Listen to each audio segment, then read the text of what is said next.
Chers téléspectateurs, bonsoir et bienvenue dans cette nouvelle édition que je vous invite à suivre jusqu'à son terme.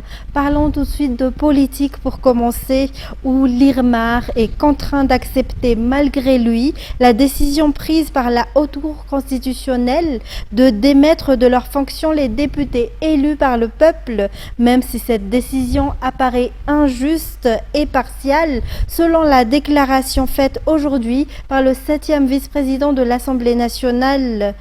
Il a également réaffirmé que l'IRMAR restera levé face à l'injustice, même si on les qualifie de frungn, et a souligné que les partisans du président Andrzej sont actuellement victimes de persécutions politiques, comme c'est le cas de la députée Marie-Michelle Saoundjar-Malal. Les détails avec Natera Koutmav. Tous ces députés déchus de leurs fonctions avaient pourtant été élus démocratiquement dans leurs circonscriptions respectives. Le groupe IRMAR interprète la situation comme un manque total de confiance envers la Haute Cour constitutionnelle, mais estime qu'ils sont obligés de s'y conformer puisque les décisions rendues sont sans appel. Toutefois, une question se pose, ces décisions de la HCC ont-elles réellement été prises en toute impartialité ? Affirme le 7e vice-président de l'Assemblée nationale aujourd'hui en s'exprimant sur le sujet. Par ailleurs, l'IRMAR insiste sur le fait que la députée Saoundjar-Malal Marie-Michelle est victime d'un acharnement politique, notamment à travers ses convocations répétées devant l'IGE. Selon Milavondi Philobert, s'il y a vraiment eu de détournement de deniers publics au sein du ministère auquel elle appartenait auparavant, Marie-Michelle devrait être jugée devant la Haute Cour de justice et non être traitée de cette façon. Concernant le gouvernement, le chef de l'opposition a déclaré qu'il n'y a pas de véritable changement au sein de ses membres, alors même que la situation actuelle montre des abus de pouvoir et une incompétence politique sur les quelques membres du gouvernement. Ce député a également souligné que le pouvoir en place devrait s'ouvrir pleinement à toutes les forces politiques s'il souhaite réellement organiser des élections libres et transparentes. Il ne devrait pas recourir à des pressions politiques car cela ne ferait qu'aggraver les problèmes du pays. Et dans les actualités également, la situation se tend actuellement dans la Lauch face à la chute du prix du riz dans la région. Les riziculteurs ont repris leur mouvement de grève hier, allant jusqu'à bloquer la circulation au niveau de Voudial, point de bifurcation vers Ambatondjazak et Amparafaravoul. Ces agriculteurs réclament des solutions urgentes face à la baisse des prix du riz. Indeniana Martina pour plus de détails. Depuis hier après-midi, les agriculteurs de toute la région d'Aloch se sont rassemblés à Voudial. D'une seule voix, ils ont demandé l'intervention des autorités face à la chute du prix du riz local. Dans la situation actuelle, ils vendent à perte. Bien que le riz soit produit localement à Aloch, l'abondance de riz importé pousse les collecteurs et opérateurs à acheter leur production à des prix très bas. Vers 13h30, les agriculteurs ont décidé de bloquer la route. Ainsi, la circulation vers Amparafaravoul et vers Ambatondjazak a été totalement interrompue. Seuls les malades et les convois funéraires ont été autorisés à passer. Les forces de l'ordre sont intervenues dans la soirée pour engager des discussions et tenter d'apaiser la situation. Le barrage à Voudial n'a été levé qu'aux alentours de 22h30. Ce n'est qu'aux environs de minuit que les agriculteurs se sont dispersés tout en maintenant leurs revendications. Ils proposent également des solutions concrètes pour résoudre cette crise, selon le témoignage d'un agriculteur.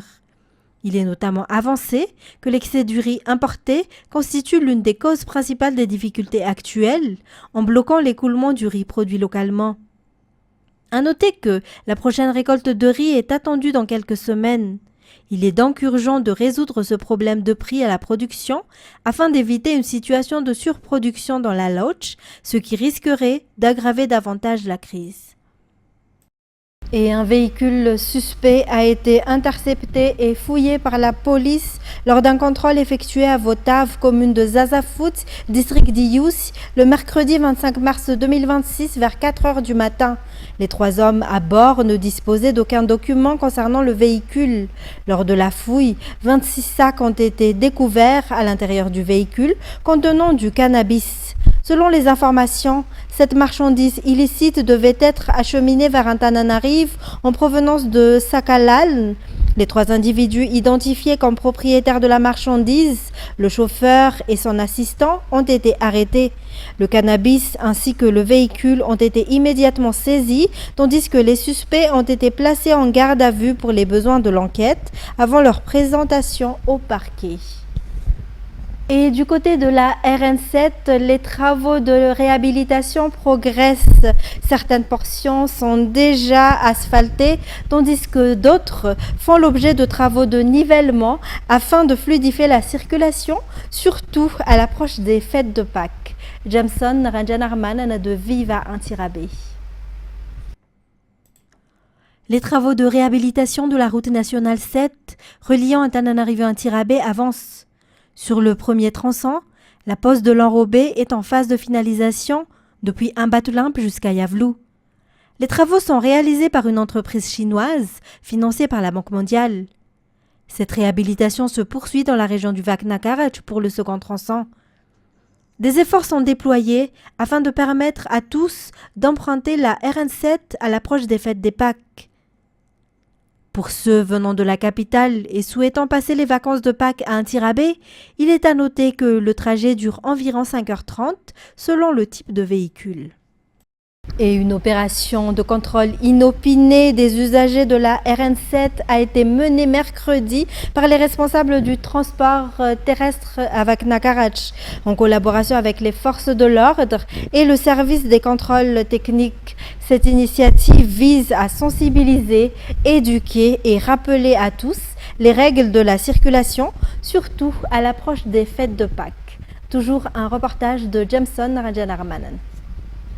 Les responsables de l'agence du transport terrestre de Vaknakarach, accompagnés des forces de l'ordre et du service de contrôle technique, ont effectué un contrôle inopiné des usagers de la route nationale 7 mercredi dernier. Ce type d'opération est habituellement mené avant, pendant et après les périodes de fête afin de sensibiliser, éduquer et rappeler les règles à tous les usagers de la route. Des mesures strictes sont prises à l'encontre de ceux qui enfreignent délibérément la loi. Cette opération ne se limite pas uniquement aux usagers de la route nationale, mais concerne également les usagers dans le centre-ville d'Antirabé. L'objectif est de permettre à tous de célébrer les fêtes de Pâques en toute sécurité. Et dans un tout autre sujet, le projet PIAA débutera au mois d'avril. Il s'agit d'un projet visant à résoudre les problèmes d'inondation dans la capitale. Des coupures de circulation sont prévues dans les zones concernées pour la construction des canaux d'évacuation et des mesures ont déjà été mises en place par la commune urbaine d'Antananarivo, selon les responsables de la commune ce jour. Radramananzatouf, Nzaranjiansu pour plus de détails. La construction de grands canaux de drainage et d'évacuation des eaux afin de prévenir les inondations à Antananarivo constitue l'un des axes principaux du projet PIAA 2. Le lancement des travaux est prévu pour le mois d'avril avec une durée d'exécution estimée à 24 mois. Les zones concernées par ce projet sont notamment Anoussi jusqu'au stade Barea, Antanmen et Analakeli. Des perturbations de la circulation sont donc à prévoir dans ces zones pendant la durée des travaux. Des dispositifs d'organisation ont déjà été mis en place par la commune urbaine d'Antananarivo pour s'adapter à ces changements. Le projet PIAA 2 est financé par l'Union européenne et la AFD. En économie, plus de 15 000 petits entrepreneurs opérant dans la culture de denrées destinées à être exportées ont été intégrés dans le secteur formel au cours de ces 7 dernières années. Cela résulte de la collaboration entre la Direction générale des impôts et une entreprise privée. Ce partenariat a été renouvelé aujourd'hui. L'objectif est de promouvoir la collecte fiscale à Madagascar afin de dynamiser l'économie. Détails sur les images de Fajesen Amirai. Seulement 40% des entrepreneurs à Madagascar évoluent dans le secteur formel, selon les déclarations de la Direction générale des impôts.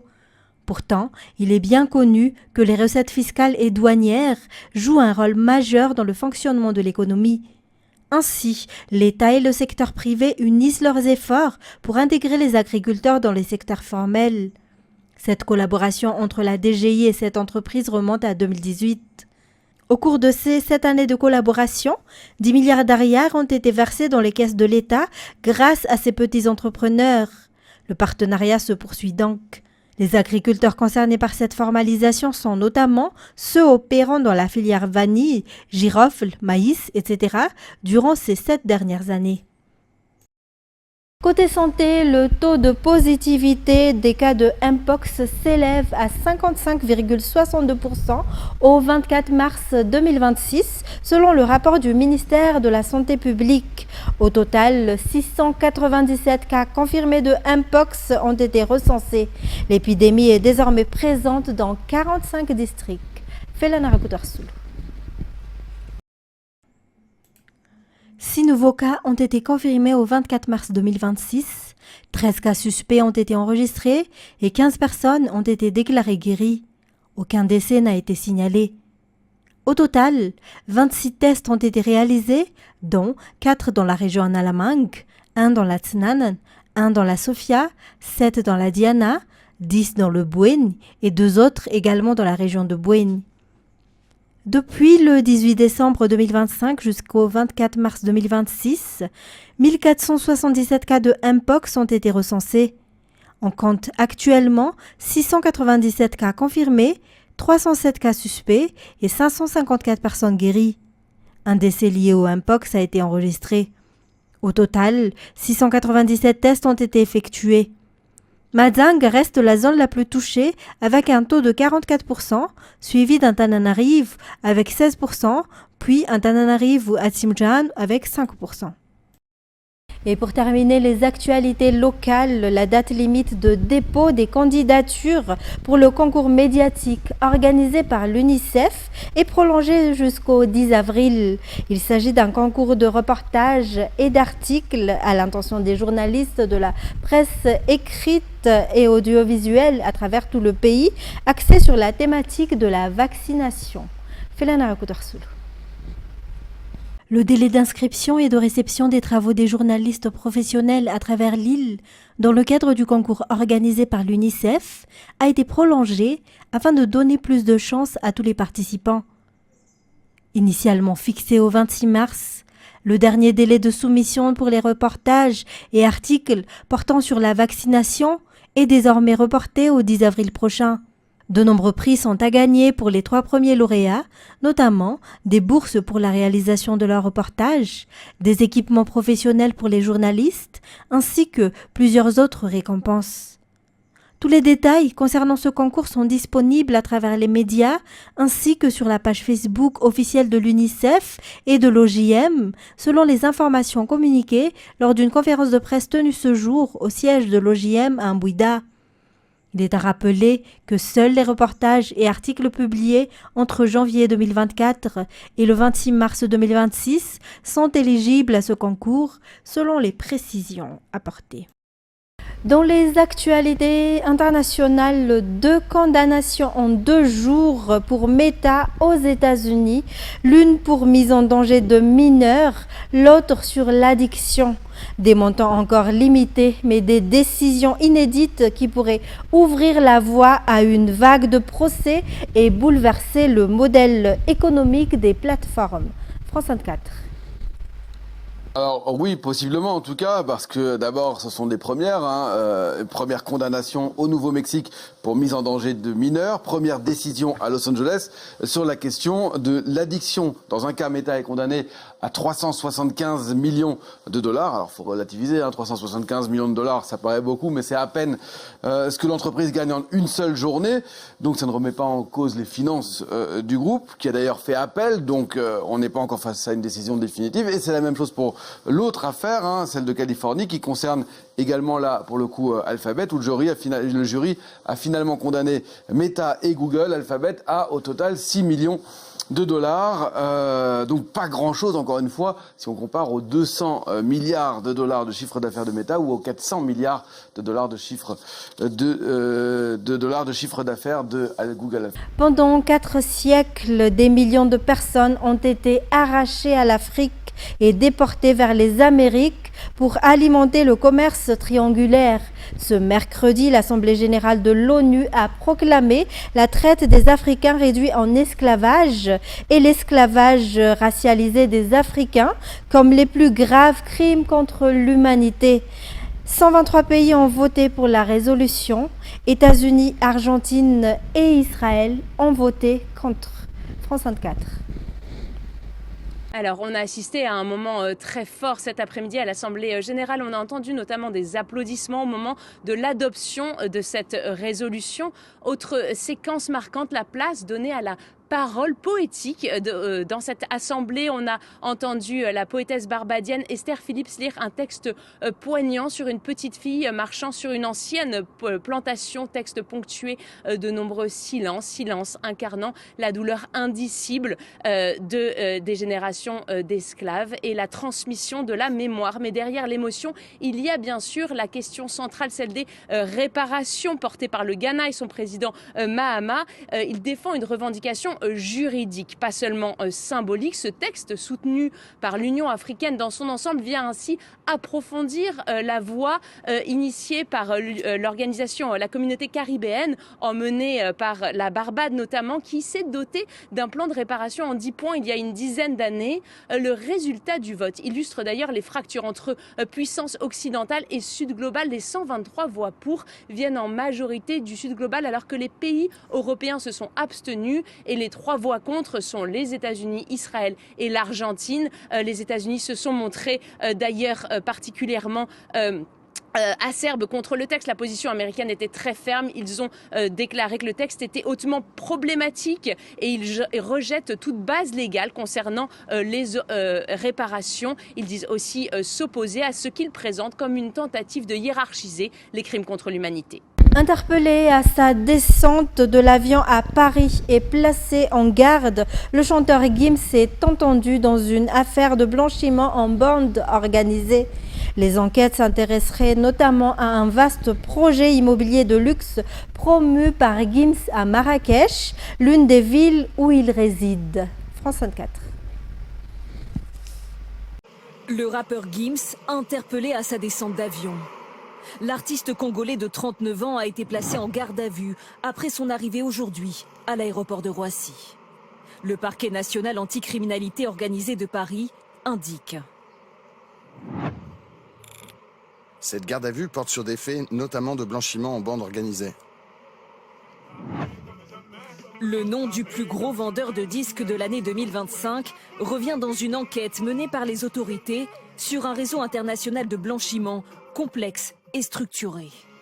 Selon le quotidien Africa Intelligence, à l'origine des révélations, les inspecteurs s'intéressent plus particulièrement aux investissements de Gims dans son projet immobilier de luxe, basé à Marrakech, baptisé Sunset Village. Le chanteur en faisait la promotion sur ses réseaux il y a à peine 10 jours. On va avoir 117 villas de cette qualité, de ce type, de cette beauté. 4 chambres, rooftop, vue sur l'Atlas. Les salles de bain sont dingues. Je parle de salles de bain parce que je kiffe les salles de bain. Dressing incroyable, c'est juste incroyable. Une centaine de villas pour un chiffre d'affaires estimé à 100 millions d'euros. Les enquêteurs cherchent notamment à déterminer l'origine des fonds et les mécanismes financiers à l'œuvre dans cette construction. Contacté, l'avocat du chanteur Gims n'a pas répondu à nos sollicitations.